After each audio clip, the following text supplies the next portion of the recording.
Assalamualaikum warahmatullahi wabarakatuh. Salam, Om Swastiastu, Nama Budaya, salam kebajikan bagi kita semua. Apa kabar rekan-rekan berpikirku sekalian? Kabar baik, selamat sehat, salam sejahtera, salam tangguh. Pada kesempatan kali ini saya akan mempresentasikan tugas terkait tentang algoritma pemrograman pada pertemuan keempat. Nah, pada kesempatan kali ini saya diminta untuk melakukan presentasi atau menjelaskan kembali terkait algoritma pemrograman terhadap teman-teman rekanku berpikir sekalian. Oke, ini adalah selaku nama dan NPM dan mata kuliah saya. Kemudian pengertian algoritma. Algoritma adalah urutan langkah-langkah logis yang sistematis dan jelas untuk menyelesaikan suatu masalah spesifik atau tugas tertentu yang kemudian menjadi dasar instruksi bagi komputer untuk mengubah masukan input menjadi keluaran output. Berguna algoritma merupakan dari programan komputer. Kemungkinan komputer melakukan perhitungan, pemrosesan data dan penalaran otomatis secara efisien. Begitu teman-teman berpikir sekalian. Nah, kesempatan kali ini saya akan menjelaskan tentang algoritma penjumlahan. Poin pertama, penjumlahan list array. Algoritma yang menjumlahkan semua elemen dalam sebuah daftar list atau array. Algoritma penjumlahan akahan algoritma analisis numerik untuk mengurangi kesalahan pembuatan saat penjumlahan bilangan floating point, bilangan berkoma. Oke, kita lanjut untuk slide selanjutnya. Sebentar, kenapa? Oke, kita masuk ke slide selanjutnya. Nah, algoritma penjumlahan yang berkaitan dengan deret angka. Biasanya deret angka tersebut kita implementasikan di list atau array seperti contoh di bawah ini.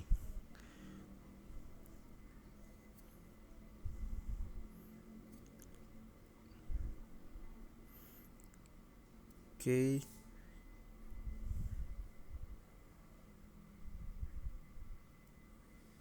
Nah, kita next selanjutnya menjumlahkan elemen list. Misal kita punya list X yang berisi 12, 34, 23, 13. Jika menggunakan matematika maka sum X1, X2, X3 ditambah X4 sehingga sum X bernilai 12, 34, 23, 1 dan tambah 3 sama dengan 73. Nah, ini terkait menjumlahkan elemen list. Selanjutnya, notasi algoritma penjumlahan yang salah. Judul penjumlahan PY menjumlahkan list X kamus X 12, 13, 14, 23, 13 list dari integer algoritma. Nah, kesalahan biasa kenapa harus menggunakan pengulangan jika langsung kenapa tidak langsung banyak sekali elemen. Nah, solusinya menggunakan variabel penampung yang mana penampung ini supaya kita tidak terjadi kesalahan dalam penulisan apalagi dalam pengerjaan terkait algoritma penjumlahan tersebut. Nah, algoritma traverse xnet output x0. Nah, untuk bisa dilihat contohnya. Selanjutnya rekap penjumlahan.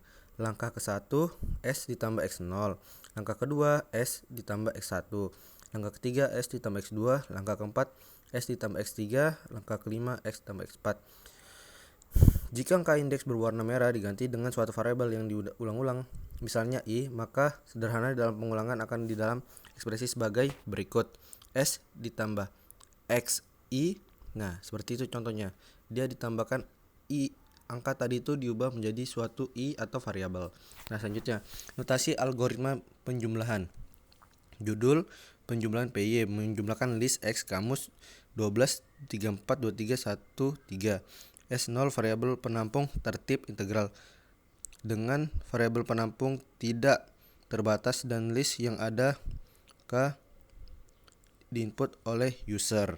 Nah, algoritma traverse contoh seperti di kiri bawah kita bisa lihat output masukannya adalah S yang mana S ini adalah tertipan integer yang mana kita menggunakan penampung ya teman-teman. Nah, di sini ada suatu contoh algoritma pertukaran dua variabel. Misal kita memiliki A10 dan B5. Bagaimana cara agar A5 dan B10? Solusinya arithmetic terbatas, operasi XOR, variabel penampung. Nah, aritmatika terbatas di numerik diketahui A-nya tuh 10 ya dan B-nya itu 5. Pertanyaannya, bagaimana supaya A itu 5 dan B itu 10. Jawab. A ditambah B, B dikurang B, A dikurang B. 5 tambah 10 15, 5 dikurang 5 10, 15 dikurang 10 sama dengan 5. Nah, ini dia. Nah, di sini kita bakalan mempelajari tentang XOR swap. Ide dasar terjemahan nilai kedalaman otomatis dilakukan saat menggunakan operasi berbasis bit.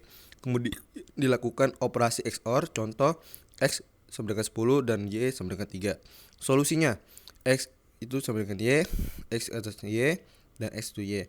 Nah, seperti contoh di sebelah kanan terdapat X dan Y, di mana ada nilai masukannya. Yang pertama 10 10, 0 0 1 1.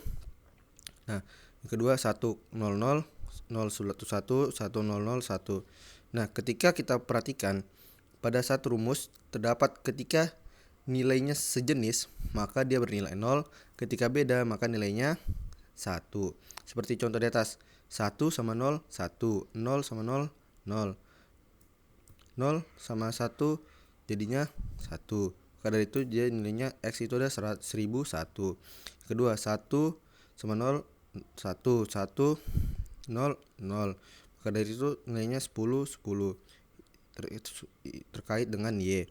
Selanjutnya untuk 1001 dan 1010 menghasilkan 0011 X, yang mana ketentuan ini sudah terkait pada rumus XOR swap, yang mana baris pertama dilihat dengan baris keduanya di X dan Y. Semisal X-nya 1 dan Y-nya 1, maka nilai itu bernilai 0. Kenapa? Karena ini ketentuan dari rumus. Nah, kemudian ketika salah satu berbeda, misalnya 1 0, yang 1 0. Nah, maka nilai yang didapat adalah 1.